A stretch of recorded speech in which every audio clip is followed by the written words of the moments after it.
natin ang scientific na pagkamit ng pangarap natin. Base ito sa mga binasa kong libro ng mga successful people sa mga industries nila, lalo na sa network marketing. Okay, so itong visioning at saka goal setting nakatutok dito sa gusto nating results. Good results. Actually, yun ang vision natin, yun ang sa dream board, nasa vision board, yun ang results na gusto natin, tama? Yun ang gusto natin. Pero paano natin makamit yun? Ito yung explanation.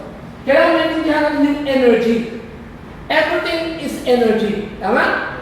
Pag yung energy, paulit-ulit na nangyayari, nagiging frequency.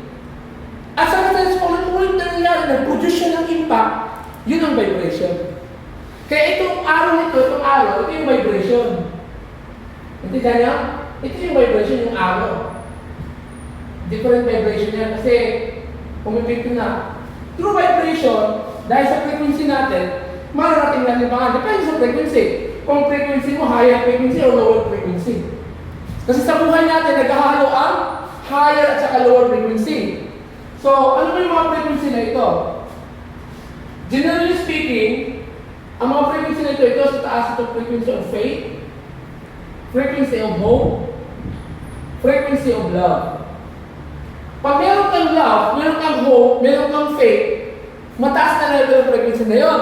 At posibleng makuha natin yung good result. Kasi meron tayong love, we live in love, we live in hope, we live in faith. Pero kung ang frequency natin ay frequency of fears, takot, frequency of worries, then frequency of doubts, malaki ang posibilidad na hindi lang tayo magkaroon ng present result, bababa pa yung babagsak tayo. Kaya magkakagulo ang pamilya, di ba? Isa pa, nagkahiwalay ang mag-asawa, nagkasiraan ng buhay. Bumaba yun, tama? Kasi dahil magkasama sila, present result, di ba? Nagkaroon ng takot, worries, doubts, bumagsak. Tama? Pero kung meron tayo tawag na love, hope, at saka faith, mas gaganda pa ang relasyon, tama? Claro? So it will explain kung bakit tayo taas o hindi. Pag hindi tayo makapag dito, hindi tayo makakamit ito. Pero pag may gagawin tayo sa sarili, may mangyayari maganda. So, isipin pag wala tayong dito sa buhay natin na tinatawag na same, no changes sa buhay, pag wala tayong mabaguhin sa sarili natin, present result na tayo. Ulit-ulit na lang. Wala tayong binago eh. Wala tayong binago sa isip natin. Kasi pinag-usapan dito, ang habits. Ano ba yung nasa habits?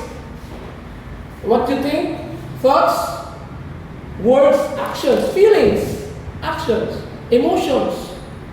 So dapat namumonitor natin yung ating habits. Habits kasi nakasanayan. Kung nakasanayan natin, yung palagi natin ginagawa, ay wala pagbabago. Hanggang dito lang tayo sa present result. Di ba? Kaya nasa dream board pa natin yung walang mangyayari. Okay.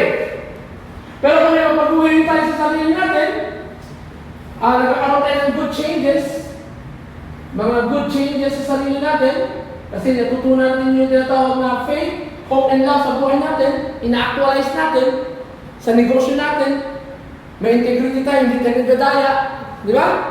Talagang sinasabi natin totoo, hindi tayo nagsisinungaling. So, sabihin, good vibration yun. Gusto nyo makamit natin yun. Pero kung nagsisinungaling lang, para mabintahan lang, ay hindi bad vibration yun. Bad changes na nag-create ng vibration. O, di ba? Kasi natatakot, baka hindi bilhin yung produkto niya, di ba? O, nabuwuri, hindi nagdadoubt, mabagsak yun. Claro? So, anong sikreto? Ito lang. Ito ang faith, hope, and love. Ngayon, paano tinakamit yung faith, hope, and love na yan? Kailangan makonquer natin yung ating pag ito kasi konektado ito eh. Makonquer natin yung ating doubts. Ang doubts natin. Doubt and fear. Dapat makonquer natin yung ating doubts. Dapat ang hope, makonquer yung ating worries. Dapat yung love, makonquer yung ating fears. Kaya nasa Bible yan there's no fear in love. Tama? Pag ikaw na nagmamahal, hindi ka natatakot. Tama, sir? Pag nagmamahal ka na, hindi ka natatakot. Isa po, naniligaw ka pala. Yung lalaki, di ba pag, ay, hatid mo ko sa bahay. Ang bahay doon, ang dilim ng bahay ng babae. Maraming mga aso, ihatid ba ng lalaki? Kasi mahal niya yung babae? Ihatid niya pa rin. Love conquers fears. Dali nga? Diba natin? Parang ganun yan. So, sabihin, konektado yan lahat. So, ganito kasi yung, pag natatakot daw kasi, ang tendency ng tao nag-blame. May pasok yung blaming. Pag tayo mahilig mag-blame ng ibang mga tao, magkakaproblema tayo. Then, nag-complain. Complaining. Then, justifying mistakes. Pag mahilig tayo mag-justify ng mistakes natin, tama ano yung ginawa ko. Binag-justify natin yung mali natin, hindi natin makita yung mali natin, babagsak din tayo. So ano ngayon? Gawin natin yung kabaliktaran. So, dapat may faith tayo. Kailangan mayroon tayo tinatawag na learning.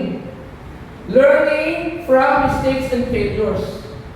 Kaya matuto tayo sa mga mali natin. Hindi pwede, hindi ka matuto. Kasi pag hindi ka matuto, babagsak ang frequency mo. O diba? So, pero kung natuto ka, because of faith, gano'n.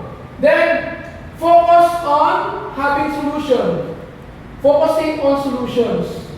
So, imbis na mag-worry, mag-complain, di ba focus sa solutions, di ba? Para umangat.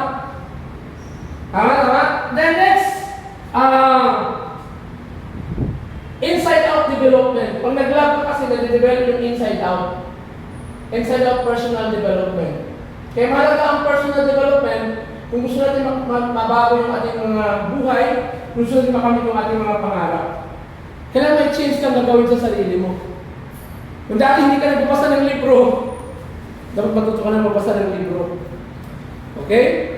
At siyempre, pag nakita mo, kailangan yung tulungan na magbasa ng libro, tulungan mo. Tulad yan, nagbabasa ako ng e-book sa computer. Ano, patunayan ko, misis ko, ayaw niya magbasa ng e-book. So gusto niya sa real, piniprint ko. Pinrint ko yung mga libro para sa kanya. Pinrint ko yung mga e-book. Okay? Pagtulungan tayo, parang gano'n. So again, ang solusyon, kung gusto natin makamit yung pangarap natin, yung desired future good result, yung nasa dream board natin, ito muna ang gawin natin sa sarili natin. Ito muna. Kailangan palagi kang happy. Mayroong faith, hope, and love sa buhay natin. Pero sa buhay, ito nangyayari sa buhay natin ganito eh.